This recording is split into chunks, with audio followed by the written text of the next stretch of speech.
at Oakwood, we have L&D White Research Center.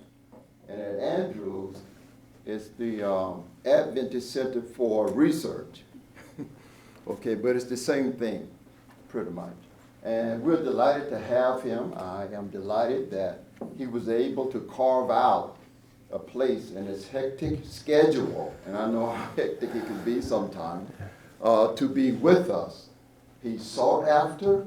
You know, I've heard him give many presentations, and I'm always amazed at the fire that God has put in his spirit to help prepare us in the area of race relations. We need a better relationship, and I think he is the one. If I had to assign one of the apostles or characteristic from one of the apostles, I would say he's Apostle Paul. The way he presents his material.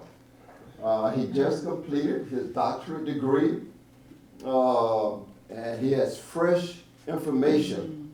I heard him this summer while we were on a tour for L&D White Research Center or L&D White Estate this summer, and it was amazing the data that he's collected in terms of the changes in our church, how we started out as abolitionists mostly, and then it went through changes.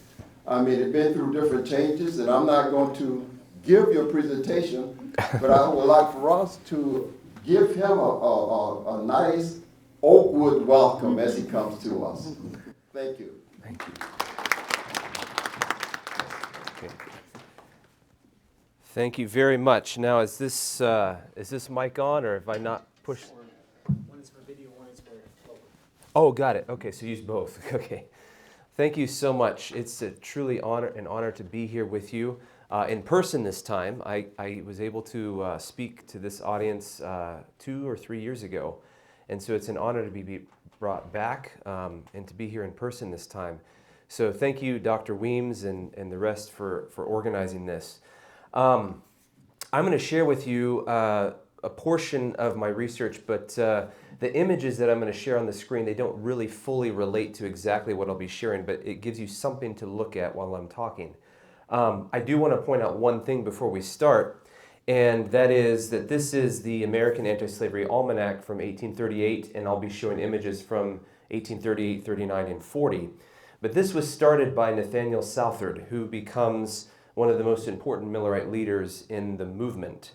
And he is the one who starts the very famous and renowned American Anti-Slavery Almanac that becomes very popular. And so the images that we'll be showing here are from his work. So my presentation today is titled Adventist Moral Suasionism and the Anti-Slavery Movement. And it deals with some things I don't believe that I've shared before on this topic. So American abolitionism was a diverse and complex movement involving all genders, classes, and races of people that spanned centuries. According to Manisha Sinha, she's argued that, quote, the history of abolition begins with those who resisted slavery at its inceptions, the slaves themselves, right? It was during the first wave of abolitionism, she notes, that the immediatist mindset was formed, a mindset based on twin principles: strong condemnation of slavery as an unmitigated evil, and belief in racial equality. This mindset matured in the 1820s as isolated voices began to coalesce during a second wave of abolitionism, which begins in the 1820s, and it developed into a fully articulated program for emancipation. It was with the rise of the anti-slavery movement that a white American minority began to collectively identify racism as a problem. Once racial prejudice was acknowledged, white activists joined their black colleagues who had pioneered advocacy for black rights and helped form a mass movement for social justice. As the historian Paul Goodman has emphasized, this, quote, new development marked a change in the history of race relations in America and in the struggle for racial justice at a time when the dominant view among elites and common folk held that there was no future for free blacks in the United States, end quote. So though the struggle continues to this day, abolitionism represented the first interracial movement to oppose racism in America. The antebellum Adventist movement was part of this anti-slavery minority that never surpassed maybe 1 or 2% of the northern population. However, their presence and contributions to the anti-slavery movement have been overlooked by historians. Despite some claims to the contrary that have circulated in popular circles, claims lacking sufficient data, the dominant narrative in the historiography asserts that the Adventists had an abolitionist background but abandoned it. Due to their premillennialism, it has been assumed that Adventists traded social justice for unearthly concerns. Since historians have cast the Millerites as ex-abolitionists, they have been consigned to a place of socio-political obscurity. For example, the historian Richard J. Carradine excluded the Adventists from his history of Christianity and politics in the antebellum era because it seemed evident that they contributed nothing of interest or value to this history. Based upon the apolitical truism that Adventists just don't engage in political concerns at all, he asked rhetorically, quote, "What wondered Millerite Adventists? Did the result of a presidential election matter, or the enlargement of the Erie Canal, or the adjustment of the northeastern boundary, when the universe itself was on the eve of destruction?" End quote. Beyond such overt glosses of Millerism, this apolitical stereotype is perhaps most visible through its conspicuous absence. Historians frequently ignore antebellum Adventism because it is deemed too unimportant in American history to even warrant a footnote. In relation to the abolitionist movement specifically, the historian Stephen M. Raffo well represents the perspective of historians. Quote, "During its height, Millerism did have an impact on the abolitionist movement," Raffo noted, "but by all accounts, it was a negative one. It distracted the public from the issue of anti-slavery by making them ambivalent about participation in any cause. If the end were near, there would be no need to try to alter society, as all were soon to be transformed by a higher power." End quote. Due to such conventional wisdom, Adventism has never been featured within a history of the anti-slavery movement, even though, as I found out in my research, historians frequently, but unknowingly, include Millerite abolitionist actors within their narratives. The Millerites participated in every aspect of the anti-slavery movement and made countless contributions to the cause, some of which were very significant. On numerous occasions, I have publicly shared many aspects of this work, including the Adventist support of petitioning, anti-slavery societies and conventions, comouterism, disunionism, and the Anti-Slavery Liberty Party. Simply put, the Millerites permanently impacted the anti-slavery movement in a positive way. Though this history is rich and of vital significance to both anti-slavery and Adventist history, I cannot relate all of this information here. As a result, I have chosen to discuss an important way that Adventists participated in the abolitionist movement that I have not previously shared before: the role of Adventist moral suasionism. Though this is the focus of this presentation, please do remember that Adventists participated in the anti-slavery movement in a variety of ways beyond the tactics that we will now discuss. To help contextualize the tactic of Adventist moral suasion, we must first briefly attend to the anti-slavery schism. The long anti-slavery schism between 1837, it ended in 1844, a pivotal year for Adventism, right? During this period, the abolitionist movement, which had been united previously within a national network of anti-slavery societies organized to a large degree by William Lloyd Garrison, a prominent white abolitionist, it crumbled during this period. And though the organized movement fractured, all abolitionists were radical in relation to slavery and race. Nevertheless, the divisions ran deep, and each abolitionist group that emerges viewed their anti-slavery rivals as, quote, harming the slave's cause. Adventists have been characterized as ex-abolitionists because many of them abandoned Garrisonian anti-slavery societies. As a result, it is important to stress one point here.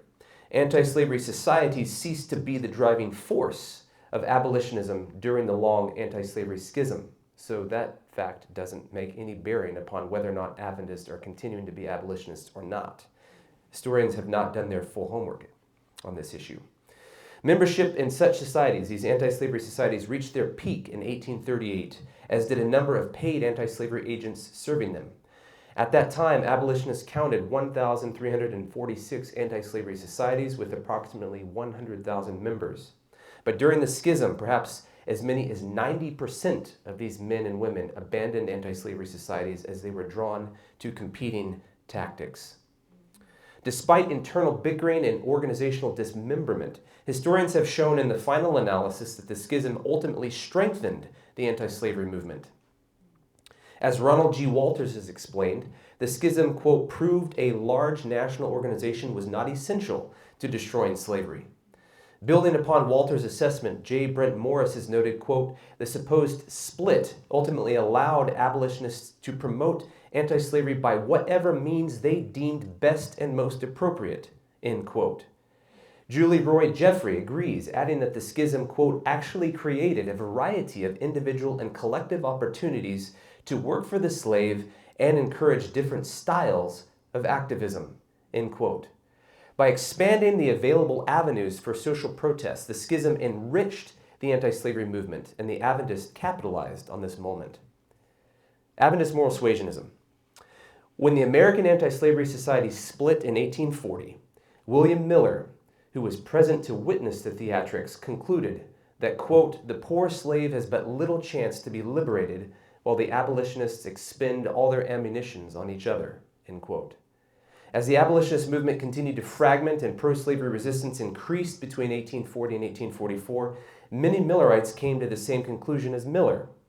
They typically articulated these views in one of two ways. First, by disparaging all other forms of activism as futile, which is what all the other abolitionists were doing basically at the same time.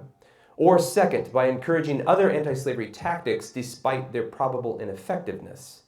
In general, these perspectives followed the broader trend within the anti-slavery movement, as many abolitionists often attacked rival strategies, while others embraced a kaleidoscopic outlook to try to maintain harmony during the schism. And this is not true of every Adventist, but the Adventists who lost confidence in other anti-slavery tactics made Adventism their sole platform for anti-slavery activism. Rather than remain in Garrisonian societies or join the Anti-Slavery Liberty Party, they relied upon a proprietary form of moral suasion that blended apocalyptic portents of immediate judgment, often with a catastrophic deadline, like October 22, 1844, with the hope of that Christ's soon return would be the ultimate reform. Come-outerism, coming out of Babylon, coming out of these evangelical churches because they support slavery. It fits into this schema. But the Adventist moral suasionists they also warned of an immediate apocalyptic judgment on pro-slavery Americans, prophesied of the immediate jubilee for slaves, alleviated the physical needs of free blacks, opposed the Jim Crow segregated church in the North, and helped to liberate slaves when possible. In addition to the publishing work, this reform strategy was enacted through preaching, liturgy, and ritual during the Millerite conferences, camp meetings, and worship services. Josiah Litch, one of the leading Millerite leaders of the day, was one of the most prominent Millerite ministers to disparage non-Adventist anti-slavery tactics. Litch had, in fact, split with Garrison by 1839 and helped to establish the rival network of the Massachusetts Abolition Society. However, in about 1840, he also abandoned the new organization, which was defunct within a few years anyways. It never really got off the ground.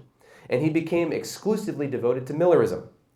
Litch justified his tactical shift by claiming that, quote, all efforts at emancipation before that hour of Christ's return are perfectly vain and futile, end quote. Like other abolitionists, he was overwhelmed by the oppressive power of the church and state and believed Adventism was the only effective anti-slavery strategy.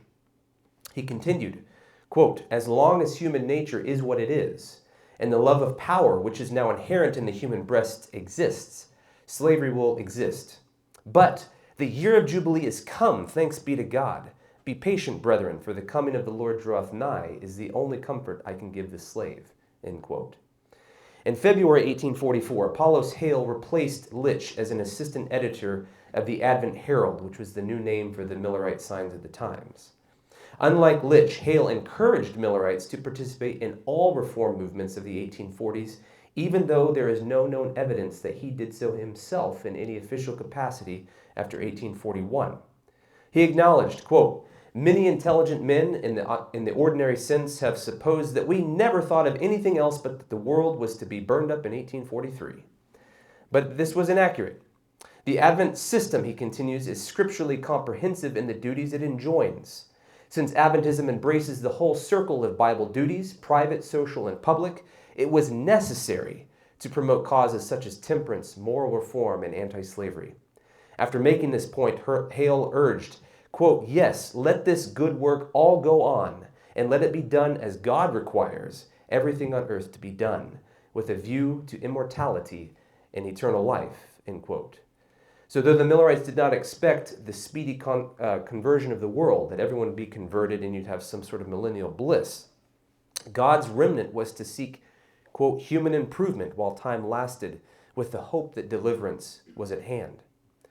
Tension over Adventist moral suasionism. Whether articulated through the rhetoric of Litch or Hale, exclusive reliance upon Adventist moral suasionism was controversial even among the Adventists. J.N.T. Tucker, a leading Millerite Liberty Party man, he lamented that, quote, "the professed friends of human reform are making a very pernicious use of their faith in the Second Advent predictions," end quote. He recognized that only some, but still many, Adventists had taken this path and criticized, quote, "those who have abandoned the systematic services of anti-slavery and kindred reforms in the hope of the termination of the horrors of that man-destroying system by the end of time," end quote. Now, I'll add as a caveat here that as far as I can tell, it seems that most Millerite and Adventists at this time, they do support the Liberty Party. So most of them are engaged in an active political role, but the Liberty Party only had two things on its platform: the immediate and total abolition of slavery and equal rights for blacks. That's it. So it was a very unique political party. Okay, so most Adventists, I do believe, gravitated that way, but not all of them did. In a similar way, there's a Millerite Garrisonian woman in Newburyport, Massachusetts, who is lamenting, like Tucker did, that the Women's Anti-Slavery Conference had received, quote, "but few anti-slavery visitors recently, because many abolitionist lecturers assumed that, quote, because we believe in the speedy coming of the Savior as judge, therefore the slave may be left to pine in bondage without our sympathy." And so not enough anti-slavery lecturers are coming there because they're just assuming, oh, these Millerites don't care. But the writer criticizes those Millerites who had abandoned anti-slavery societies and conferences as delusionary, and urged more abolitionists to come to Newburyport to lecture because the Millerites in this place were loyal to Garrison. Again, you have to keep in mind there's an anti-slavery schism happening during all of these events, and so abolitionists are bickering with one another back and forth. We see the same dynamic in the Millerite movement. When Josiah Litch disparaged all efforts to emancipate the slaves prior to Christ's immediate advent, he expected this event to occur within 12 months. If true, then the slaves would have been freed more rapidly than most other abolitionists expected by a long shot, and it would be a catastrophic affair in which God destroyed all oppressors with the brightness of his coming.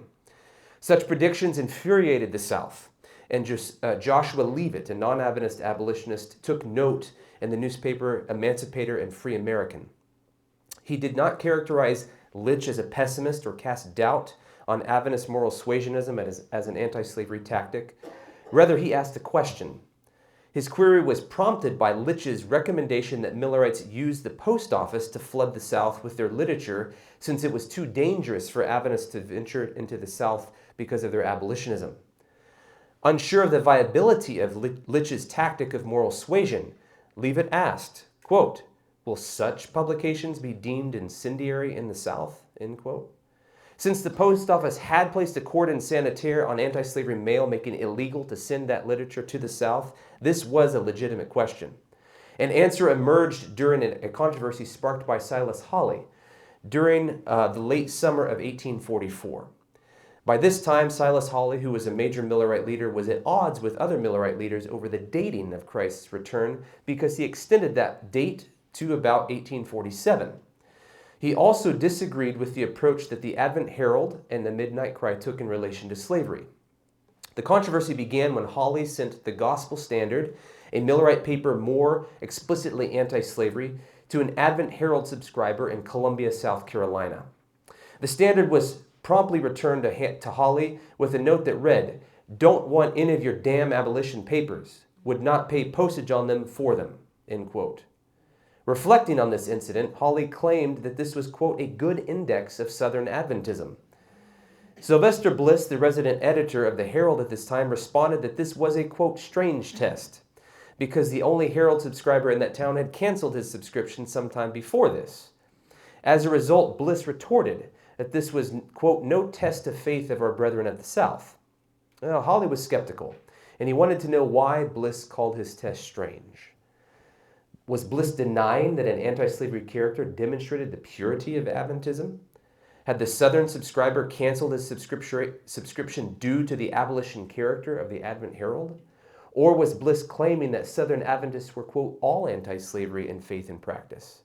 Desirous of a firm answer, Hawley presented Bliss with another test capable of answering all of these questions. He said, just copy into the Herald, the Advent Herald, Brother David Plum's 2 articles on the love of our brother, proof of our love to God, that had recently appeared in the Gospel Standard. Bliss, however, failed Hawley's second test. He refused to publish Plum's article. Perhaps it would have upset the Garrisonian wing of Adventism, including one of the foremost leaders, Joshua V. Himes, who was a Garrisonian, because that article promoted the Liberty Party, voting for anti-slavery causes and purposes rather than choosing not to vote, to protest the pro-slavery parties at the time. However, it is more likely that Bliss refused to publish this article because he knew that it would offend white Southern subscribers. Unlike his co-editors, Himes, Litch, and Apollos Hale, Bliss had no known anti-slavery connections prior to his conversion to Adventism, and his written response to Hawley reveals that he was among the non-abolitionist minority within the Millerite movement. He's in fact the only leader that I know of that wasn't really part of it. Hawley's questions could not have been more direct, but Bliss evaded the subject of slavery and claimed that the first test was, quote unquote, strange because, quote, wicked and profane language of one Southern Adventist should not be an accurate gauge of the Southern collective. Well, Hawley was bewildered by Bliss's queer reply because slavery was clearly the issue, not profanity. Therefore, he tried one final time asking, quote, are not the brethren you speak of at the South practical slaveholders and consequently opposed to all papers of an anti-slavery character, end quote? In response, Bliss claimed that he did not know if Southern Adventists owned slaves. But even if he could name one, he refused to base his assessment of that demographic upon the character of a single person. Exasperated, Hawley accused the Advent Herald and Midnight Cry of maintaining a, quote, studied and persevering silence on the subject of slavery and kindred evils through the whole period of their existence, end quote. In conclusion, he gave Bliss an apocalyptic warning, urging him to take care that, quote, the woe denounced against the scribes and Pharisees fall not on you, end quote. Bliss ignored Hawley's warning.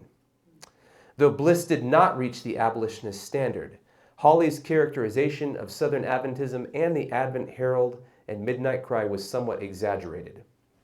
Most Millerites in the South were free blacks and slaves opposed to slavery, even though most Southern subscribers to the Signs of the Times / Advent Herald and the Midnight Cry were white. The majority of these subscribers were probably pro-slavery, I have no doubt, but they still faithfully read Millerite literature that possessed a consistent anti-slavery character. However, since slavery was not denounced in every issue of these papers, not often enough, this character was less emphatic than it could have been, and that's to Hawley's point.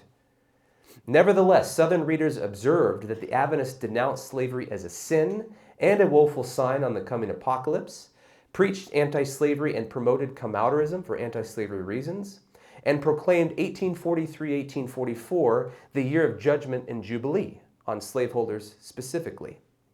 Despite strong and frequent anti-slavery statements in articles in Adventist periodicals, none of them, including Silas Hawley's Gospel Standard, were barred from the South in the 1840s.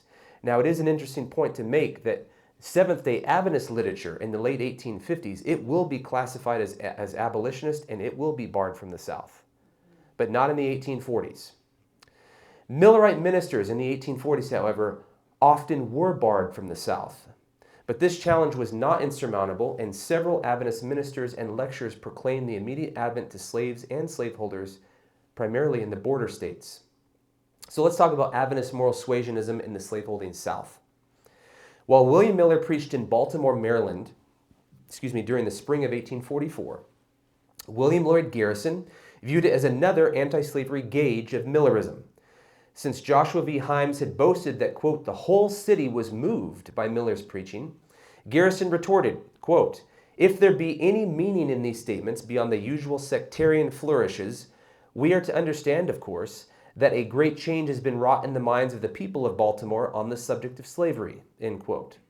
But Baltimore had not changed its opinions on slavery or liberated anyone, and this proved to Garrison that Adventism had no anti-slavery value, even though he knew that explicit anti-slavery preaching rarely converted Southerners anyways. Attempting this feat was also dangerous in the South, which is why Garrison speculated that Miller would have been banished or even lynched if he had delivered more emphatic anti-slavery lectures in Baltimore. Precisely how William Miller modified his sermons for his slaveholding audiences is unknown, but interestingly, this was an irrelevant question to many abolitionists. As the historian Stanley Harold has demonstrated, the image of the Southern emancipator was powerful within the abolitionist imagination, even though very few Southerners emancipated their slaves. Despite fierce opposition, abolitionists were generally optimistic that anti-slavery sentiment would rapidly pervade the South through moral suasion, just preaching, basically. Based on the assumption that Southerners somehow believed deep down in their hearts that slavery was truly sinful, which they didn't, many speculated that the threat of immediate divine judgment alone had powerful emancipatory potential. In this theoretical sense, many considered Millerism to be a potent anti-slavery weapon, whether Adventist preachers explicitly condemned slavery or not. The implicit anti-slavery power of the immediate Advent was not a proprietary Adventist belief. Charles C. Burley, a leading Garrisonian and non-Adventist, observed that many Millerites believed that, quote, one of the most effectual ways to convert the slaveholder was to convince him that his time is short and what he does to prepare for eternity, he must do quickly. In other words, if you want to go to heaven, you better get right on earth now. Liberate your slaves. Though not an Adventist himself, Burley thought that Millerite preaching was a reasonable anti-slavery tactic, noting that, quote, a few slaveholders, if not many, may be brought to repentance before their doom is sealed, end quote. Even more optimistic, Lydia Maria Child, another prominent non-Adventist Garrisonian, commented, quote, I wish Miller would go south. He would have numerous converts, for if they believed his theory, they would emancipate by the thousands, end quote. Despite detractors like Garrison, this widely shared view of Adventism propelled the Millerites to find a way to take their apocalyptic message south, despite fierce threats, mob violence, and potential death. Like non-Adventist abolitionists, the Millerites attempted to convert slaves and slaveholders as well as maintain their own purity. However, all abolitionists struggled to win white converts in the South, and very few in this region renounced pro-slavery sentiment as a damnable sin during the antebellum period. In fact, most people in the North, most whites in the North didn't do that either. Though the Millerites were not as successful as Burley and Child had hoped, their meager results in the South reveal that Adventist moral suasion could be an effective anti-slavery weapon. In early 1843, the Millerites began to strategically attempt to infiltrate the South to evangelize it. Harrison B. Pratt and Ezekiel Hale Jr. were among the first Adventists to venture into slave territory. In February, they preached about 1 week in Fredericksburg, Virginia, and reported, quote, the people here as for their lives, and we have had constant calls from some of the most respectable citizens of the city, among whom were the mayor, doctors, and lawyers, end quote. In time, the warning of Christ's immediate advent swept through the entire region, reaching both slave and slaveholder alike, filling all hearts with alarm. Anthony Burns, who later rose to national fame, perhaps you've heard of him, was among countless other slaves in Stafford County, Virginia, who became a Millerite. Burns fondly recalled his Adventist experience and underscored the liberating potential of Millerism. His experience, which he recounts himself, demonstrates that Adventism sometimes had a positive impact in the South, even though nearly all Millerite slaveholders retained their slaves. Burns recalled that Adventism became the universal topic of conversation among whites and blacks in Stafford County in 1843-1844. As belief in the immediate advent spread, quote, according to Burns, The barriers of class and caste were, for the time, thrown down, and never before had there been such unreserved communication between master and slave." End quote. You wouldn't believe that if a white person wrote it. This made the Great Disappointment particularly bitter, and I have never heard anyone talk about it this way. Not only did Burns remain in bondage after October 1844, but the temporary relief that Adventism brought slaves also vanished. Think about what that meant for so many thousands of people there. Stafford County was probably an anomaly in the South. In slaveholding territory, the whites typically rejected Millerism, though sometimes a beleaguered minority did accept it. Some of the whites who embraced Adventism were oppressed because they began to oppose slavery when they became Millerites. After lecturing in Fredericksburg, Pratt and Hale tried to preach in Richmond, Virginia. Though almost entirely unsuccessful, an anti-Millerite lamented in April 1843, quote, "The Miller fever has just reached us. Several old ladies are trying to sell their bank stock and retire in more northern latitudes." Though these women may not have desired free soil for anti-slavery reasons, one young woman in Richmond certainly did. And she was thrown into the insane asylum because she was a so-called victim, this is a quote, "victim of Millerism and Napism." What is Napism? Napism referred to the anti-slavery revivalism of Jacob Knapp, a Baptist minister and abolitionist from upstate New York. Napism and Millerism frequently spread in tandem and were often indistinguishable as their so-called victims were frequently placed in insane asylums. Adventist leadership considered Knapp, quote, "a distinguished servant of God and an important ally," and Knapp held Miller and his followers in equally high regard. Though Knapp was not an Adventist, he embraced Millerite revival culture and gave, quote, "his entire sanction to the good influences of Mr. Miller's lectures." He frequently spoke to Adventist audiences and partnered with them in his ministry. Reflecting on his time with the Millerites, late in life, Knapp beamed, quote, "These were golden days, sunny spots, heavenly seasons. The memory of them is precious, and the recollection of them will be among my unspeakable joys when I shall have passed over Jordan." End quote. These were not golden days for the young Millerite convert in Richmond, however. Undoubtedly sane, when this woman became an Adventist, she accepted the Millerite Knappite teaching that, quote, "all men are born free and equal, that blacks should be educated, and that colored ladies and gentlemen should be admitted into the pews in white churches." For this reason, she was declared insane and suffered public ridicule. Exactly how many Southern Adventists shared these views and experiences is unknown, but the asylumization of this woman reveals that white Millerites were sometimes oppressed for their opposition to slavery. Adventist slaves sometimes suffered as well when they joined the movement. When Joseph Bates, one of the co-founders of the Seventh-day Adventist Church, lectured in Maryland in February and March 1844, he was nearly ridden out on a rail because of his abolitionism. Nevertheless, he deflected potential hostility with his humor and was allowed to warn slaveholders of Christ's immediate judgment on several occasions. Though his white audience, quote, "remained fixed and silent," the slaves were deeply affected at the prospect of their immediate liberation, and at least one of them tried to emancipate himself prior to Christ's return. During the night of March 17, one of James P. Richardson's slaves, quote, "escaped from his confinement and ranged 6 or 8 miles from home before his recapture. When apprehended, he warned his captors of God's immediate judgment and was thrown in jail. White Southerners, unwilling to admit that slaves desired their own freedom, explained that this slave had escaped because he had, quote, "gone crazy" from attending the Millerite discussions led by Bates. Within a few years, Southern doctors would classify the slave's desire for freedom as a mental illness that they named drapetomania.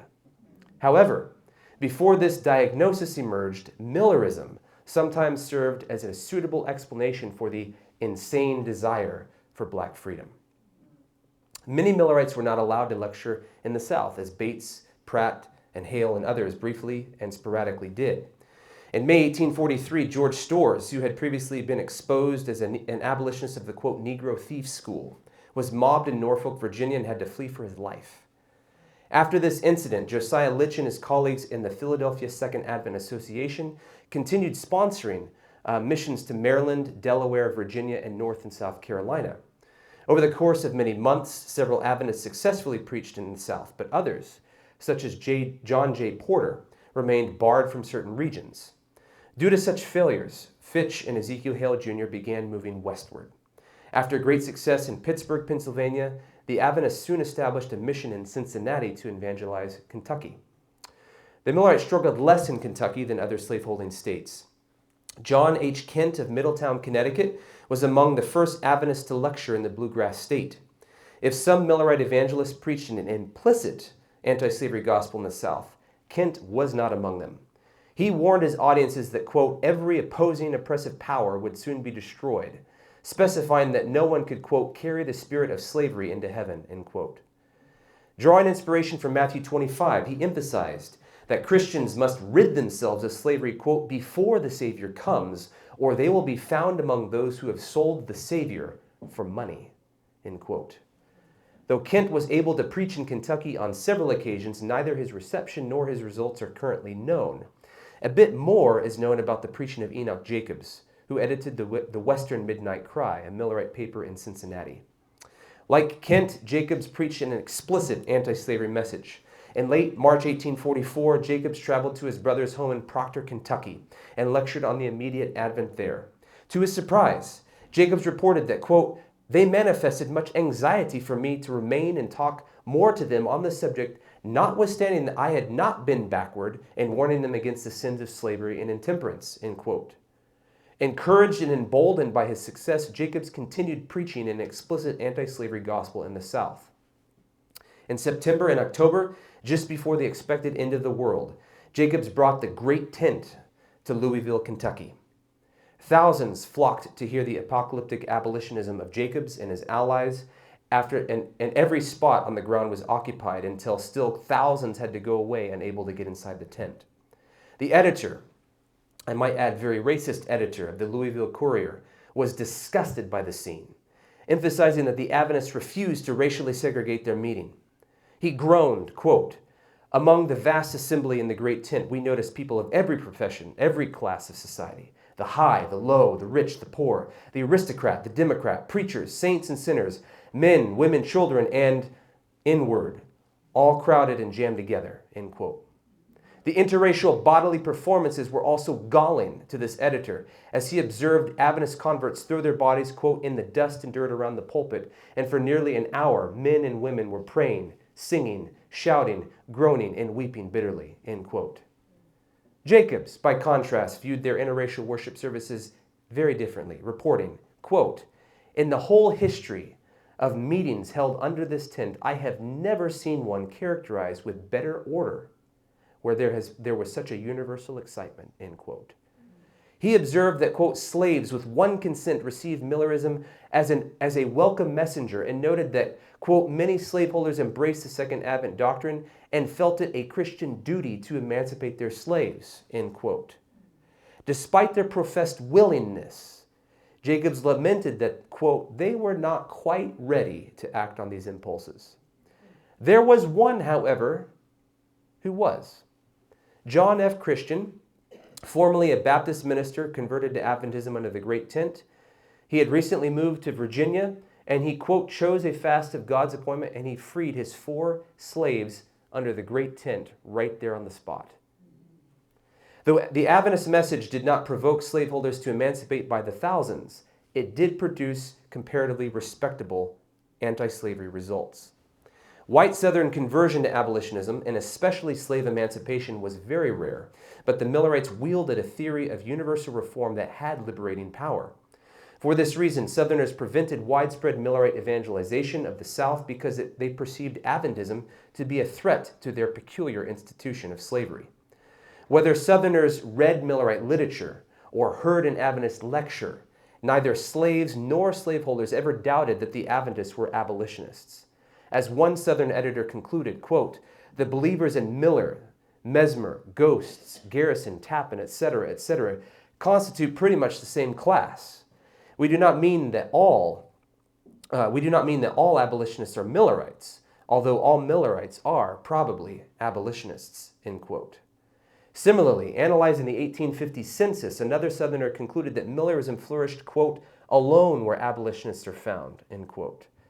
Southerners upheld this view of Adventism even after the Civil War, which hindered Adventist evangelism in the South for many decades. Now let's talk about Adventist moral suasionism in the North, where Adventism was born. Though slavery was largely confined to the South during the antebellum period, the North was plagued by Jim Crow. Most people assume that this system of segregation emerged in the South after slavery was abolished here, but it was a Northern invention, my friends. Jim Crow was a system of laws and practices that upheld racial segregation. As in the South during the decades following the Civil War, Jim Crow arose in the North with the downfall of slavery, which happened decades earlier, as an apparatus to preserve white supremacy. Thus, Northern blacks were denied the vote in all states outside of Maine, New Hampshire, Vermont, and Massachusetts, and were prevented from testifying against whites in court virtually everywhere. They were routinely barred from schools and well-paying jobs, and though housing was not formally segregated, white neighborhoods frequently excluded them. Transportation was segregated and sometimes refused, as were restaurants, hotels, theaters, hospitals, and other public spaces. Northern churches remained the bastion of the Jim Crow North and forced blacks, including ministers, into so-called Negro pews, made them take communion from a separate table after the whites had been served, and imagined a racially segregated paradise under white rule in the afterlife. In sum, black Northerners were denied all the rights of citizenship in an era in which whites rarely came physically close to blacks for fear of being ostracized as amalgamationists. Adventists generally opposed all aspects of the Jim Crow North and attracted thousands of black adherents to the faith through their baseline message of universal reform. For example, beginning in November 1842, Josiah Litch, who we heard disparage other forms of anti-slavery activism, he oversaw the Adventist work in Philadelphia, and yet his criticism of other anti-slavery tactics did not prevent black anti-slavery leaders from becoming Millerites. The Philadelphia Second Advent Association, quote, particularly attended to the needs of the hitherto neglected colored population, end quote. Many of these people were members of the Big Wesley Church, a leading congregation within the African Methodist Episcopal Zion Church. Founded in 1820, this congregation had about 350 members in the early 1840s and was an abolitionist stronghold within Philadelphia throughout the antebellum period. In 1831 and in 1835, the Colored Conventions movement met in the Wesley Church to further the work of improving the condition of free blacks in America. And in 1850,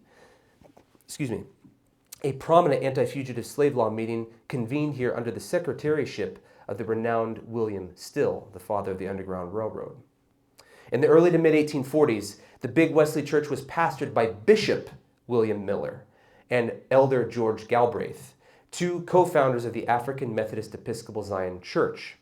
In February 1844, these black luminaries and probable Adventists invited William Miller, the white one, Joshua V. Himes, Josiah Litch, and other white Adventists to lecture in their church. Before these lectures concluded, Himes rejoiced that the church, quote, seems to be much interested in this doctrine, end quote. Whether they regularly worshiped in the Wesley Church or elsewhere, black Adventists in Philadelphia also frequently worshiped with white Millerites. William Still worshiped in the Big Wesley Church in the 1840s and was one of the most prominent black Adventists in this Millerized congregation. He became a Millerite in the early 1840s and remained a lifelong Adventist, though his official membership was in the Presbyterian Church from 1854 until his death. Like countless others, Adventism, even as articulated by Josiah Litch, attracted Still. He assisted hundreds of fugitives on the Underground Railroad throughout the antebellum period, including Harriet Tubman. He attended Adventist worship services, subscribed to the Advent Herald, and donated money to the Adventist cause, all the while he's doing that. Like countless other black Millerites, Still found Adventism relevant, inspiring, activating, as well as liberating and empowering. Black activists like Still joined the Millerite movement in Philadelphia, Boston, New York City, and elsewhere because Adventism was an anti-slavery religion that provided an egalitarian space for blacks and whites to commune together. Participants experienced a preview of what one Adventist called, quote, the genius of the heavenly kingdom. Adventist leaders taught that paradise would be free from, quote, complexional prejudices.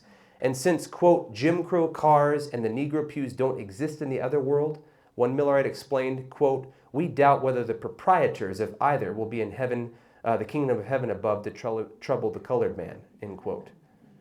Because antebellum Adventists envisioned a racially integrated and egalitarian paradise, they strove to live according to these ideals as they prepared for the judgment.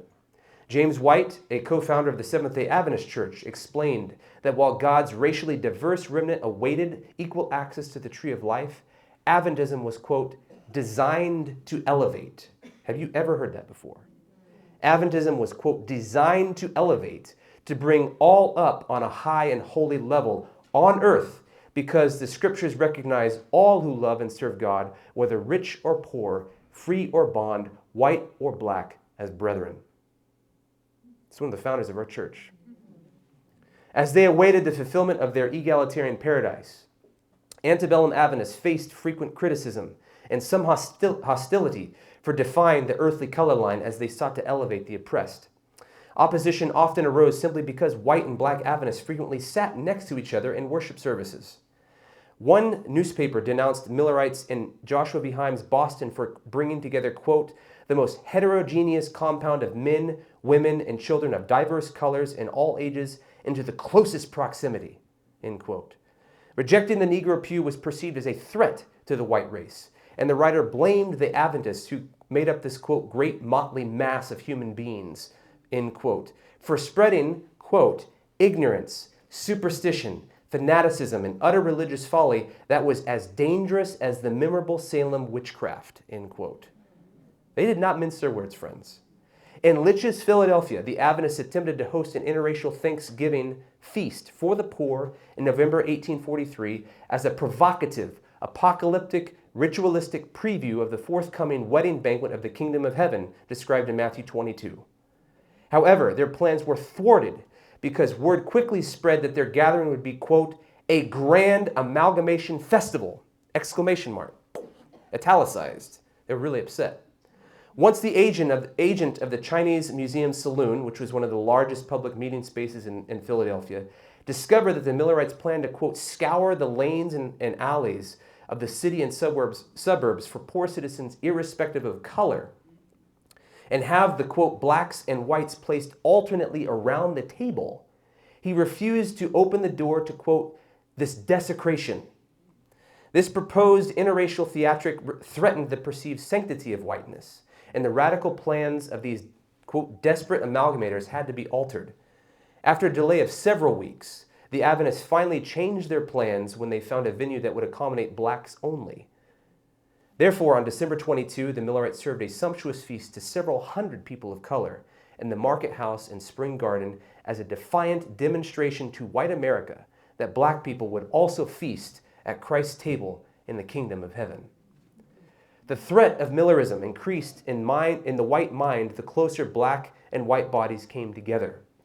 Stationary seats did ensure some bodily governance, but Adventism became even more alarming and threatening when its rituals brought black and white bodies out of these more controlled spaces.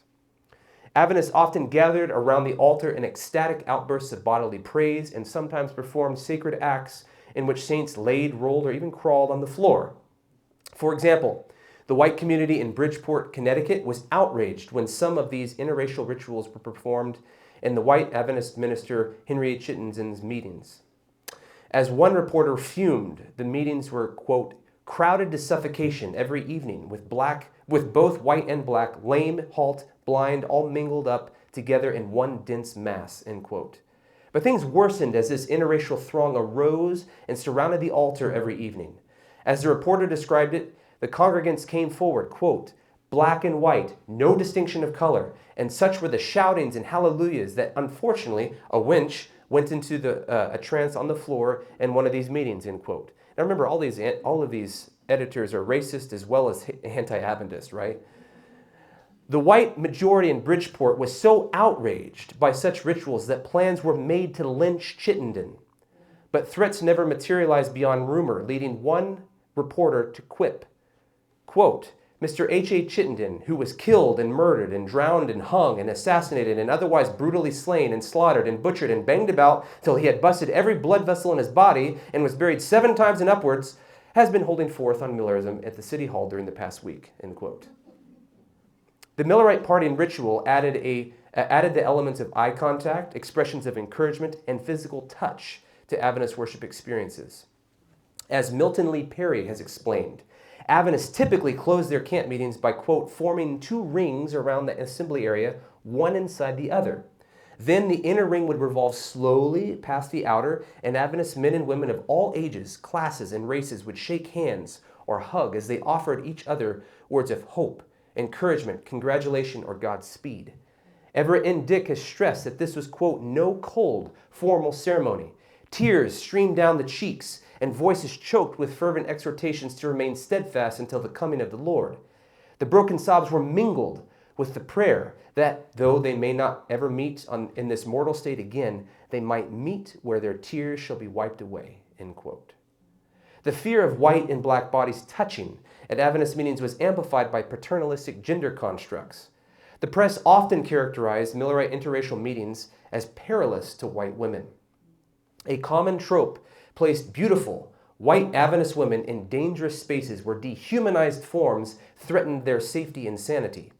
For example, the New York Herald emphasized that beautiful Millerite women participated in the, quote, orgies of a motley throng on the grounds of the Long Island camp meeting in 1843. The despicable Adventist horde was generally characterized as, quote, a sallow, sickly set of creatures that included, quote, tall, sallow-faced, dyspeptic-looking men with grisly hair, hard-favored, hard-handed, and hard-headed, non-American males, and Negroes. Similarly, at a Millerite gathering in Washington, D.C., the press placed, quote, several elegant and beautiful women, end quote, among a set of, quote, the most depraved and abandoned creatures, end quote. This crowd included about 1,000 blacks, and it was surmised that, quote, such a motley group were never collected in this country before, end quote. Reports that emphasized Adventist female beauty in proximity to non-white male creatures subtly encouraged and sometimes directly charged white men to defend and protect white women from the threat of Millerism. For example, the Boston Daily Bee reported that, quote, a beautiful lady, end quote, was made partially insane while attending the interracial meetings at the Chardon Street Chapel, Joshua V. Himes Church in Boston. However, she was, quote, rescued by her friends before Adventism could permanently destroy her sanity. And the Bee warned men to keep their women, quote, out of reach of these fanatics if they would have them preserve their senses, end quote. Similarly, after another interracial Millerite gathering, the Worcester Palladium reported that white male citizens began, quote, adopting such measures as would protect their wives and daughters from the insults of these deluded men, end quote. After Adventism supposedly caused one woman to murder her child and commit suicide, papers throughout the nation urged white men to put an end to Adventism by, quote, the strong hand. This led authorities in Albany, New York to arrest one Adventist minister during the spring of 1843 as an attempt to end amalgamation worship services. In response, the Millerites in the state capital of New York accused the police of targeting them because, quote, there are no particular seats for the people of color in the Adventist house of prayer, end quote. The proximity of black and white bodies and calls for female protection sometimes provoked racial violence at Adventist meetings. For example, in September 1842, white ruffians outraged by interracial Millerite activity attacked black Millerites at the Plainville, Massachusetts camp meeting. George Storrs supervised this meeting and wanted to uphold the principles of pacifism, but Hiram Munger, the Adventist tent master, realized he needed to muster an interracial Millerite force to protect the people on the grounds. And thereafter, the Adventists more frequently accepted police protection if it could be obtained. The Millerites pitched the tent in Salem, Massachusetts about 1 month after the Plainville incident. On the final Sabbath of the camp meeting, between 10 and 20,000 people were present to witness the final drama that was choreographed as a warning and celebration of the immediate Jubilee. And this is one of the most amazing things I discovered, is to learn how Adventists ended their Millerite camp meetings in this way. A crier circulated through the camp, ringing a bell to notify the multitude that the services were about to begin. Then, suddenly, an interracial throng burst into the great tent, quote, in regular order, led by some half-dozen black gentlemen, singing at the top of their lungs, "You will see the Lord a-comin', you will see the Lord a-comin', you will see the Lord a-comin' in a few more days." A former slave had written this beloved Adventist hymn that was also widely popular among abolitionists. I've seen numerous versions, anti-slavery versions of this song. In addition to the Hutchinson family singers' hit rendition, which was a contender for the national anthem in this country, many other versions of this Adventist song were crafted with explicit anti-slavery lyrics. Though the original never mentioned slavery explicitly, the Millerites used it liturgically as an anti-slavery song of Jubilee. After this grand entry, the crowd sat down for another hymn before the speaker arose to address the throng. The camp meeting did not climax with sermons on prophetic calculations, obscure theological concepts, or abstract visions of paradise. Rather, a black minister and fugitive slave gave a passionate anti-slavery discourse with, quote, a loud and vehement tone. He was followed by a second black minister who closed out the service with another practical sermon denouncing racial injustice. Thus, the Salem camp meeting, and presumably most others, crescendoed with the promise of emancipation ringing and sounding through the air. The Millerites' interracial Jubilee performance and partying ritual was widely reported in the press. Though many complained and mocked the Adventists, the police adequately protected them as they constantly guarded the Salem grounds, at least on this occasion. However, when the Great Tent was pitched in Newark, New Jersey immediately after Salem, black Adventists again faced violence that had apparently been stoked by the reports of interracial activity at Salem. The hooligans disturbed the Millerite campgrounds. The police prevented violence there on the Newark campground, but not elsewhere. In the city, a white mob successfully hindered many black Adventists from reaching the campground by guarding the streets and the rails. According to the New York Herald, these drunken ruffians, white ruffians of course, paraded through the streets, quote, like Indians, and gave the regular war whoop as they fought with the Negroes in the railroad cars and turned them out, crying, "No abolition, no amalgamation," end quote. And this scene of rude commotion elapsed for 6 hours, but the authorities never attempted to quell the riot. It's amazing how some things don't change in this country, right? Anti-Adventist violence reached its peak in the wake of the Great Disappointment. By this point, 2 new Adventist rituals had emerged, foot washing and the Holy Kiss. These practices were considered damning enough apart from the issues of race, but when black and white men and women engaged in these rites, it was considered particularly revolting, as you can imagine. Whites had long feared that if black and white bodies came too close, it would lead to interracial sex, the supreme racial abomination capable of destroying, dun dun dun, whiteness, right? Therefore, Adventists who practiced interracial foot washing ordinances or greeted one another with the Holy Kiss frequently faced hostilities if their activities were discovered. When the trial of a Millerite minister named Israel Damon swept the nation, the press often encouraged anti-Adventist religious intolerance. For example, the editor of the New York Herald read reports of Damon's trial and he sensationally conjectured that the Adventists, quote, declared that the distinctions of sex have been abolished. And in their private meeting places, they engage in washing each other's naked bodies and other gross acts of indecency, end quote. By imagining naked Adventist bodies, the Herald stoked white fear of interracial sexual, quote, contagion. This Millerite disease was indeed spreading as, quote, the same kissings and washings and other filthy rites in which even Negroes have mingled had found their way to New York City. This is indeed a fearful aspect of the social condition, the Herald warned. Such reports encouraged white Americans to end Millerite activity by whatever means necessary.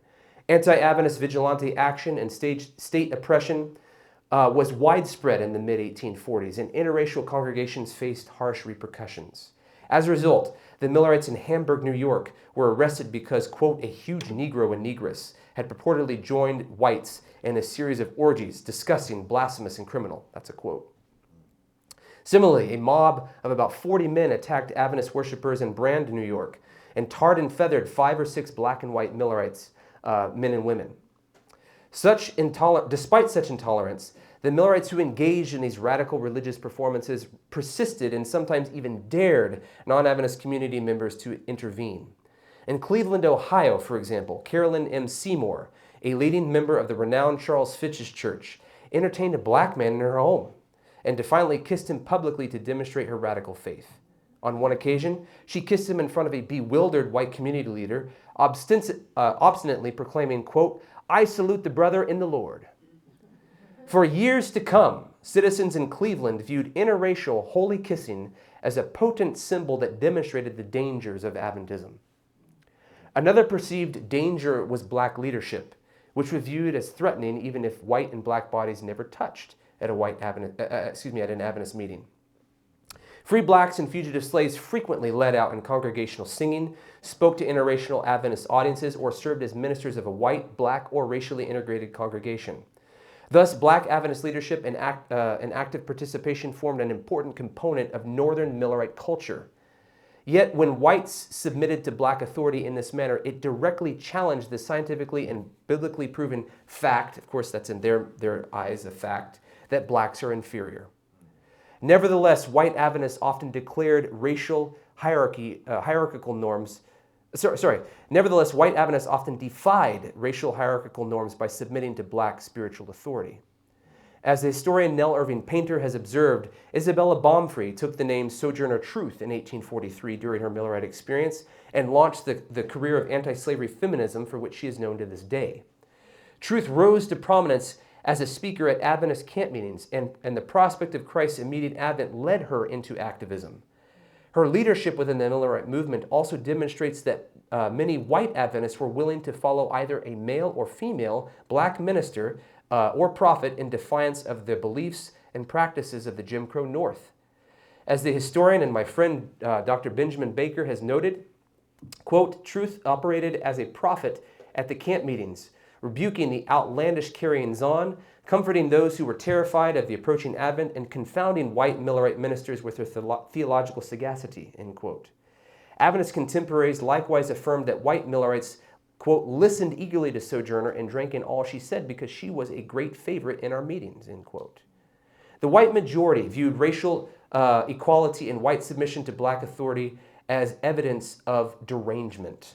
And this was one of the factors that led contemporaries used to prove that Millerism produced fanaticism and insanity. After witnessing a Millerite worship service in New Bedford, Massachusetts, one white observer reported, quote, in their preachings and ravings, nothing denunciatory was ever breathed. They all appeared perfectly sincere and manifested commendable anxiety for the eternal welfare of all. Their meetings were conducted on the most democratic plan. Every one, man, woman, and child, had a perfect right to sing, preach, or pray when and as long as he or she listed. The one who had the floor kept it while their voice remained unexhausted, and then others jumped up, the stoutest lungs maintaining the ascendancy, end quote. However, the reporter was utterly repulsed because Adventist worship threatened white supremacy. 3 Hawaiians testified in broken English, and 1 Negro preached an original sermon before the mixed-race audience. Since white Adventists submitted to non-white spiritual authority, this reporter attempted to demonstrate how inverting the norms of power endangered white mental stability. To this end, he portrayed the black minister as crazy, claiming that he, quote, frothed at the mouth, swinging his arms about him like a harlequin's, and his body acquired a rapid seesaw motion each time, bending his head until it reached nearly the form before him, end quote. If the Millerites considered such fanatical and absurdity spiritually edifying, did this not prove that Adventism threatened the sanity of the nation? White citizens in Portland, Maine certainly thought so. When William E. Foy, a black Adventist minister and early associate of Ellen G. White, preached to an interracial audience in February 1844, the Portland Tribune seethed, and we can thank Dr. Delbert Baker for finding this source many years ago. The Portland Tribune said, quote, the Millerites of this city have recently imported a great bull inward, who has been rolling up the white of his eyes, showing his ivory, and astounding the good people by his dreams and prognostications, end quote. Utterly repulsed by a black man's prominence in a mostly white Millerite community, the Tribune prophesied that Adventists' de-whitening religious services would lead to the violation of the state's anti-blasphemy laws. As a forewarning to white authorities, the Tribune croaked, quote, we soon expect to see this fat bull inward, superbly dressed, seated in a chariot, drawn through our streets by the devoted disciples of Miller, who will bow down and worship him as a god, end quote. That was illegal, by the way. For white Portlandites, if it was true, for white Portlandites, respect for black religious authority was equivalent to illegal, blasphemous fanaticism. William J. Hodges was another black Adventist minister who had many white followers where he lived on Long Island. The anti-Adventist white majority denigrated Hodges' leadership and spread salacious rumors because, quote, several reputable white persons, male and female, married and single, old and young, supported him as their minister. In addition to charges of sexual impropriety, white citizens claimed that Hodges and his interracial Adventist band were plotting a revolt to liberate slaves in Virginia. Somewhat like John Brown, I guess. Based on these accusations, white authorities concluded that Hodges' white congregants had become the, quote, willing victims of the most monstrous and incredible impositions. And 2 officers arrested the so-called high priest of these unhallowed orgies, that is, Hodges himself. Once in prison, the authorities confiscated Hodges' religious writings and confined several of his white parishioners into the Kings County Lunatic Asylum. Hodges denied plotting insurrection and asserted that both he and his congregation were sane and respectable. However, the public was not convinced, and the press applauded the police for confirming these, quote, wretched creatures, for confining these, quote, wretched creatures, and urged the authorities to, quote, not relax in their vigilance to prevent further disastrous consequences resulting from a delusion as remarkable as it is dangerous, end quote. Radical interracial expressions of faith were based upon the Adventists' desire for a religion that was pure and undefiled, James 1:27. Rachel W. Stearns, a Millerite from Springfield, Massachusetts, described this as a religion of love. This is a quote, a religion of love, love to God and love to the whole world. And she emphasized that true religion did, quote, not apologize for slavery or rum drinking or spurn from your presence a moral reform paper. Rather, true Christians fellowshipped with, quote, every man, woman, and child on this broad earth, never stopping to think what is their color, their nation, or their character, end quote. A true religion, quote, opposed all sin in every kind and form, and was ready to labor in all practicable ways for the slave's liberation and the drunkard's reform. True religion strove to liberate everyone, including, quote, the universalist and the infidel, that is a non-religious person, as well as those in our denomination. True religion, quote, feels for the Southern slave, the oppressed Pole or Greek, the Russian serf, the Irish peasant, they were Catholic, the poor of our own country, the degraded drunkard, the orphan child, the seaman and the soldier, all the needy, all the oppressed, all the suffering, and all the sinning in all the world, with sympathy and aid only graded by the amount of their suffering and our ability and opportunity to relieve them, end quote. True religion was, quote, not troubled or disturbed at Christ's speedy second coming, which tends upwards to our blessed Savior and filled all with joy at the thought of the soon dwelling with him forever, end quote. Once this dream was realized, then all heaven and earth would be liberated. Let's conclude.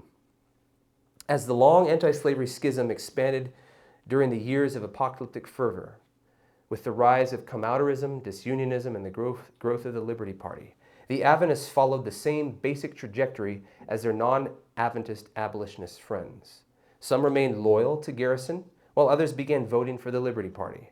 As we have seen in this presentation, still others fought slavery and Jim Crow primarily in collective religious contexts. Much like the so-called evangelical abolitionists, these Adventists banded together in churches, tents, and bowers to protest oppression and promise and occasionally achieve liberation. Though these women and men sometimes disparaged all human attempts to abolish slavery outside of their own tactics, of course, their actions demonstrate that they were not passive, non-agentive ex-reformers. Ministers like Josiah Litch spearheaded evangelistic initiatives in the border states.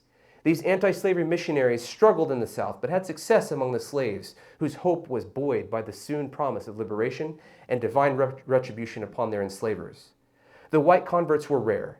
Adventist evangelists won over a small number of pro-slavery Southerners who rejected slavery as sinful when they converted.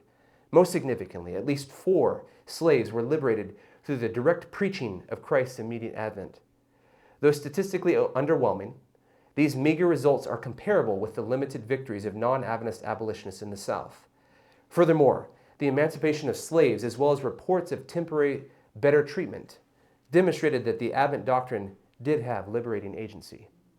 The anti-slavery culture of Adventism helped attract black Northerners to the Millerite movement. In rebellion of Jim Crow laws and practices, white Adventists routinely aided blacks in cities while rejecting the Negro pews, the second communion table, and a racially segregated afterlife. In doing so, they defied the prevalent fears of amalgamation. In an age when whites did not dare walk down the street with someone who was black, the Millerites came close in interracial worship, particularly through their ecstatic worship performances, parting ritual, and the Holy Kiss. The Adventists also supported black ministers who pastored white and interracial flocks. By inverting normative concepts of power and embracing amalgamation, they enraged the white community and often suffered violence at the hand of racist mobs.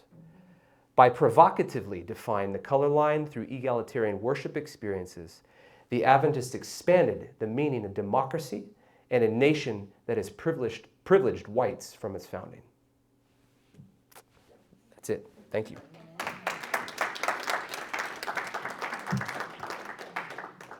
Great presentation, Dr. Burton. Thank you. Question, do you have any information on, are you going to be coming up with any information on LOI and reparations? Because you talked about that in Southern Work. Thank you so much for that. That's progression, because that's. Oh yeah, I have shared on that publicly before, but I have not advanced the work of Ben Baker on that subject. Those statements do come along decades after the period I covered in my dissertation. I do hope if I don't get to it, someone better get to it because we need to know more about that. I of course, I think as you probably would assume and recognize and know, mostly white Adventists don't want to hear that. And I find it as an interesting situation because you'll hear really conservative Adventists who say they follow Ellen White in every sort of regard, and then when you talk about this, like, oh, that's, no. And they'll find some excuse and reason to not support reparations for slavery. Yeah, so I think they kind of correlate that with critical race theory. And thinking like that's something wrong with that. Right, yeah. Most people don't know what critical race theory is. They have no clue. I had the privilege and honor to study, do race studies for my PhD, and my cognate area was in that area. And I usually just start talking about history and then, I'll explain to them, race is not something that's always been around, and I'd start going through the history of that concept, and then they get it, when I explain it to them that way. And then I sometimes tell them, by the way, you do realize that that's critical race theory, right? Critical race theory in a nutshell is simply critically analyzing with the question, what is race? Because people just assume, oh yeah, it's always been the same thing. Oh my word, no. That concept has changed in meetings so much in time and place, it's really hard to tell what it is. But the one thing that hasn't changed, is, as I think we all know here, is that race has always been about power. Who is in charge and who is not. And so we see that clearly. Despite the fact that race has been defined by maybe skin color here, or religion here, or aesthetics over here, or whatever it may be, that concept has never changed. It's always about power. Yep. Okay, are there any other questions before we do lunch? You spoke about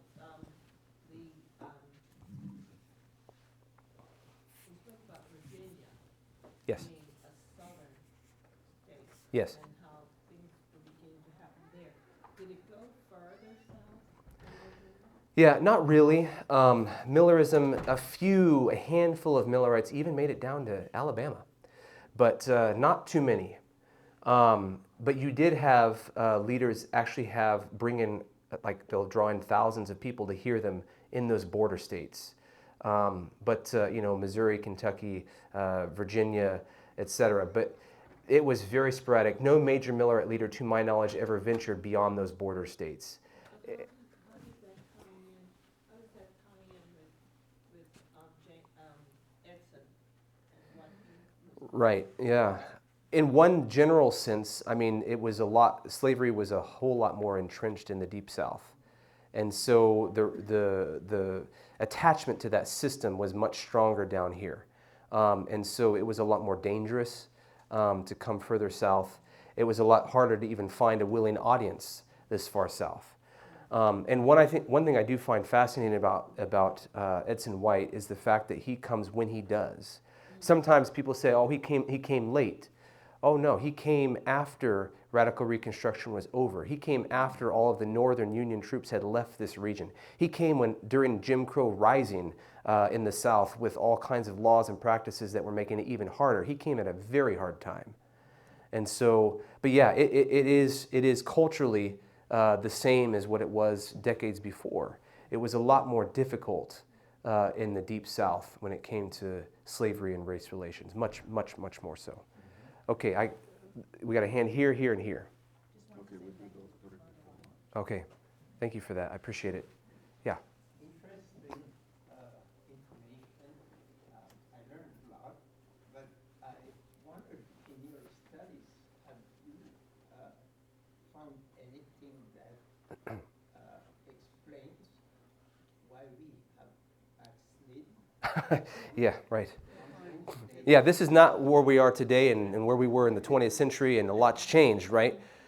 Yeah, I get that question a lot. Is that kind of what you're asking? What changed in Adventism? Yes, why? Absolutely. So separate.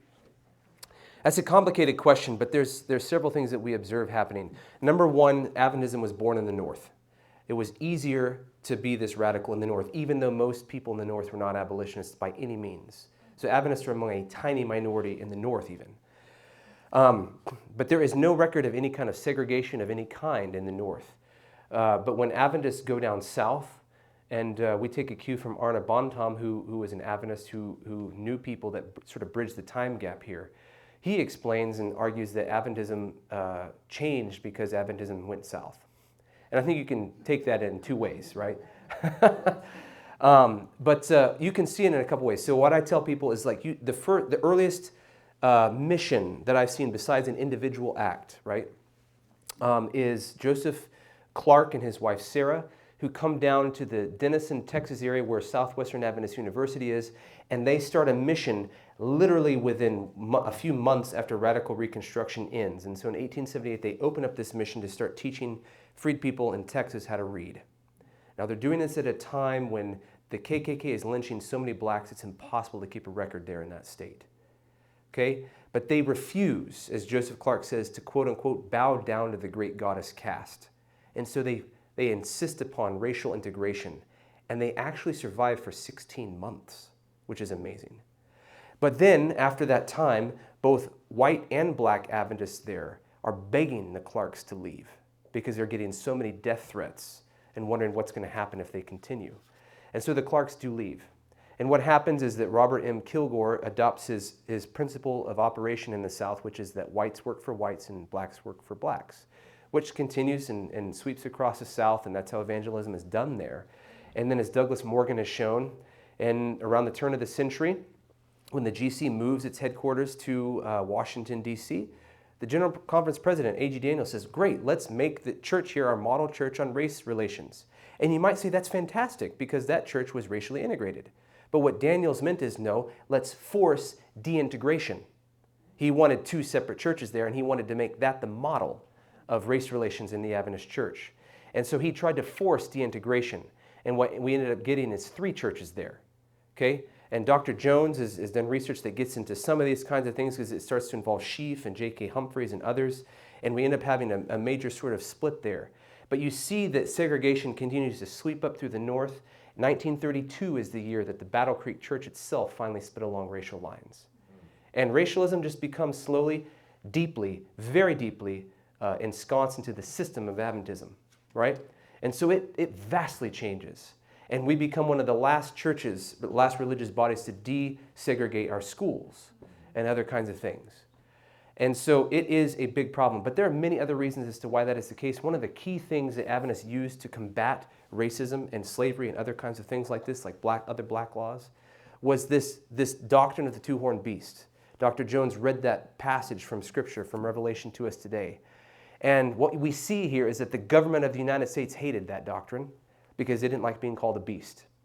And so during World War I, I found thousands of pages of declassified FBI files that demonstrate that the U.S. government heavily infiltrated the Adventist church and surveilled our denomination and forced us to censor what we taught. And that doctrine of the two-horned beast subtly changes in the World War I era. You can see it very clearly in the hugely influential book, Bible Readings from the Home Circle. Whereas before we were saying that that America is a beast right now and always talking about racial oppression and blue laws together. And before the Civil War, it was mostly about oppression to blacks and sometimes Native Americans. That shifts.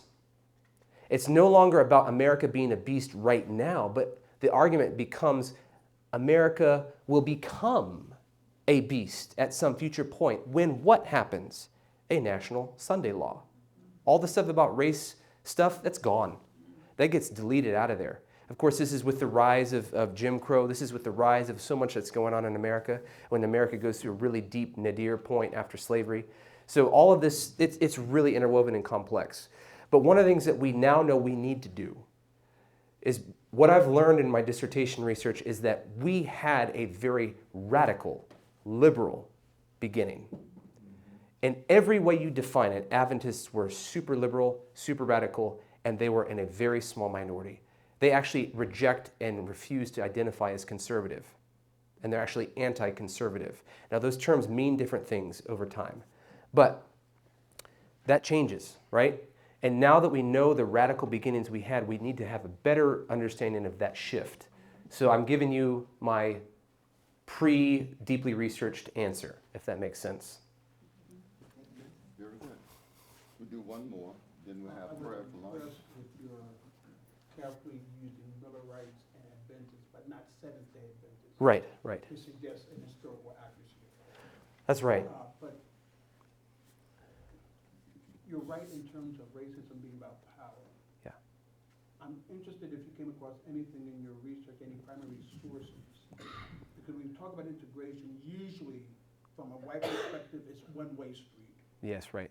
Okay, so in their worship, did they embrace anything in terms of anything African or African American? That's a great question. One thing that we're really frustrated by is the fact that we have very few sources of this period. And they're usually from a racist editor who is just upset at the fact that they're so close together and they don't go into all the details. You do have a few clues.